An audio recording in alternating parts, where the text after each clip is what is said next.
Magandang tanghali mga kaparokya. Today is December 28, Huwebes, at inyo na namang masasaksiyan ang panibagong yugto ng ating online views update ng tatlong noontime show dito sa ating bansa, ang Tape Incorporated, ang Eat Bulaga at ang Eat Showtime.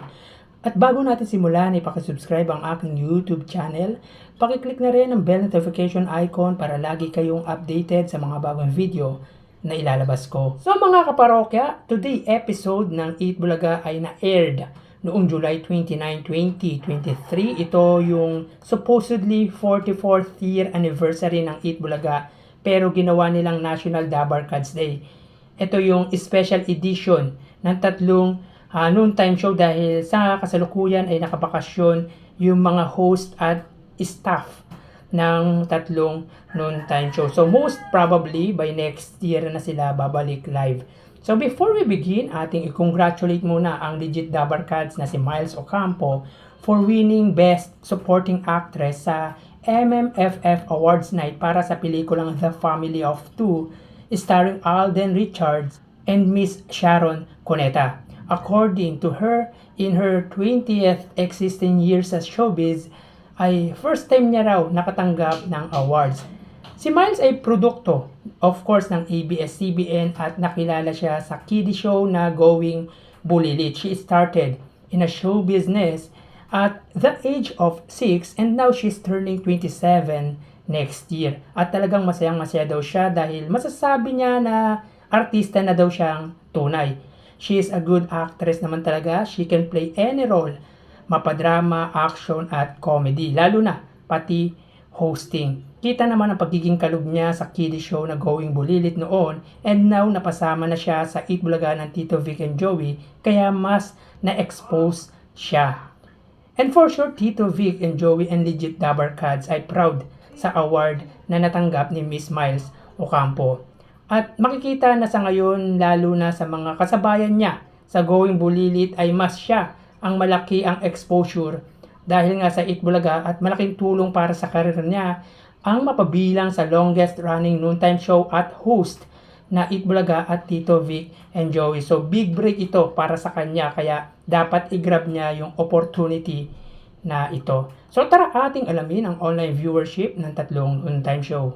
Para sa Tape Incorporated Facebook page, may 319k followers. Sa Eat Bulaga under TVG Facebook page na may 1.9 million followers, at sa Eat Showtime na may 16 million followers. So as of 12:55, ang Tape Incorporated ay may 338 live viewers, samantalang ang Eat Bulaga ay may 6.3k live viewers at ang Eat Showtime ay may 6.8k live viewers. So i-click po natin yan para po sa Tape Incorporated. Sila ay may 353 live viewers. Ang Eat Bulaga naman ay mayroong 6.4k live viewers or 6.2k live viewers, at ang Eat Showtime ay may 6.7k live viewers. So ulitin po natin, as of 12:55, ang Tape Incorporated ay may kasalukuyang 338 live viewers. Ang Eat Bulaga ng Tito Vic and Joey ay may 6.3k live viewers, at ang Eat Showtime ay may 6.8k live viewers. So dito po sa Facebook Live ng tatlong noontime show, ang nanguna ay ang Eat Showtime, pumangalawa ang Eat Bulaga ng Tito Vic and Joey, at pumangatlo ang Tape Incorporated. Mapunta naman po tayo sa YouTube channel ng tatlong noontime show at unahin natin ang network or TV network YouTube channel para po sa Tape Incorporated under GMA YouTube channel na may 33.8 million subscribers. Samantalang sa Eat Bulaga, under yan sa TV5 Philippines na mayroong 1.59 million subscribers, at sa Eat Showtime under naman yan sa ABS-CBN Entertainment YouTube channel na may 46.3 million subscribers. So as of 12:57, ang Eat Bulaga under GMA Network ay may kasalukuyang 1.7k live viewers. Ang Eat Bulaga naman, under TV5 ay may 31k live viewers. At ang Eat Showtime under ABS-CBN Entertainment ay may kasalukuyang 57k live viewers. So ulitin po natin, as of 12:57, ang Tape Incorporated under GMA ay may 1.7k live viewers. Ang Eat Bulaga under TV5 ay may 31k live viewers.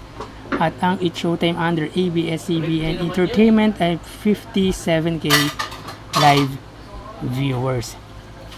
So mapunta naman po tayo. Bali dito sa TV Network YouTube channel or live viewership, ang nanguna ay ang ABS-CBN, pumangalawa ang TV5 at pumangatlo ang GMA Network. So mapunta naman po tayo sa isang YouTube channel ng tatlong noontime show, at ito yung mga main YouTube channel ng tatlong noontime show para sa Tape Incorporated under Eat Bulaga YouTube channel na may 5.28 million subscribers. Sa Eat Bulaga naman under TVJ YouTube channel na may 761k subscribers, at sa Eat Showtime under yan sa may ABS-CBN Eat Showtime na may 1.95 million subscribers. So as of 12:59, ang Tape Incorporated ay may kasalukuyang 1.1k live viewers. Ang Eat Bulaga naman under TVJ YouTube channel ay may 33k live viewers, at ang Eat Showtime under ABS-CBN Eat Showtime ay may 23k live viewers. So ulitin po natin, as of 12:59, ang Tape Incorporated ay may 1.1k live viewers.